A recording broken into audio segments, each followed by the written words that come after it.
Bonjour Yao. Bonjour Valérie, je suis cofondateur et président de la société Stone Drum qui spécialise vraiment dans le développement de contenus et applications en utilisant les technologies réalité augmentée. De cas d'usage et de secteur, vous êtes focalisé sur quelle zone?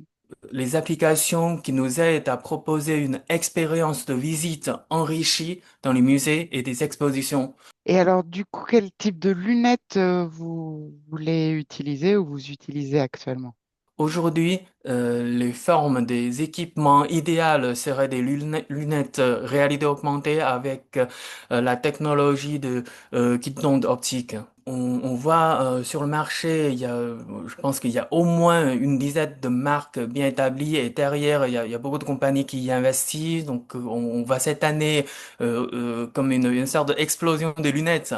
Mais après avoir testé tous ces équipements sur le marché, on a toujours constaté qu'il y a peut-être quelque chose, quelques détails à changer, à reconfigurer. Ça nous vient aussi à l'idée de faire personnaliser notre propre lunette réalité augmentée. Bah, là, je reviens d'un salon où effectivement, il parlait beaucoup aussi d'air et d'AI. Est-ce que l'intelligence artificielle est quelque chose qui vous aide chez Stone Drum pour avancer plus vite ou... Oui, oui, tout à fait.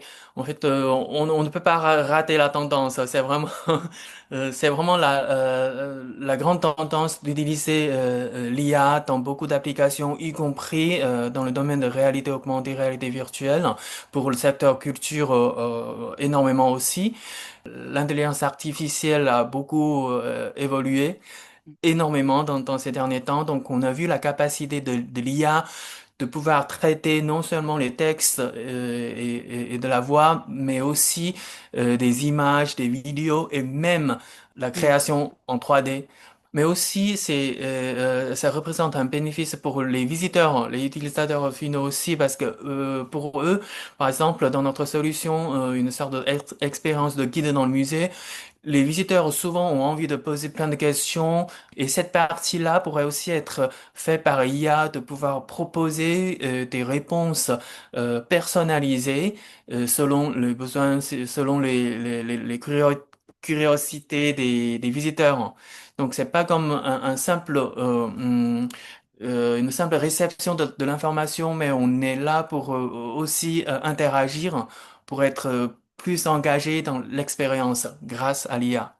Notamment en France, on a un patrimoine culturel qui est tellement important et on attire les touristes de monde entier. Donc c'est vraiment un marché qui a du grand potentiel.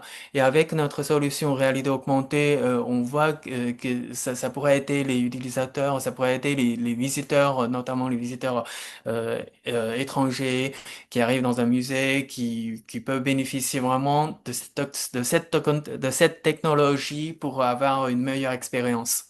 Donc D'accord. on est très optimiste.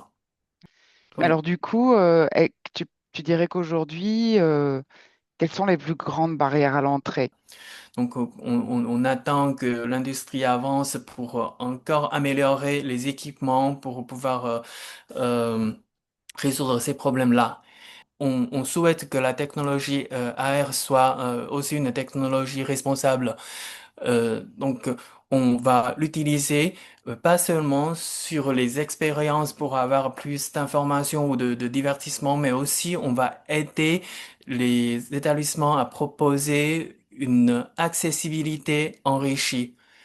Avec la technologie réalité augmentée, on peut aider les personnes malvoyantes ou malentendantes en proposant des interfaces d'informations qui sont à leurs besoins.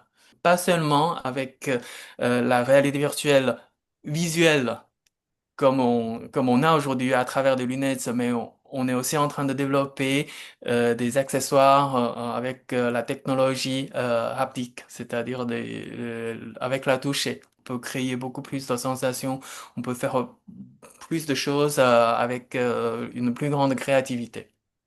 la technologie de réalité augmentée va encore avancer, progresser de manière importante. Peut-être même pas 5 ans, on va pouvoir trouver des paires de lunettes de réalité augmentée beaucoup plus performantes, avec un form factor beaucoup plus ergonome et accessible. Et ça pourrait être une prochaine génération d'équipements personnels.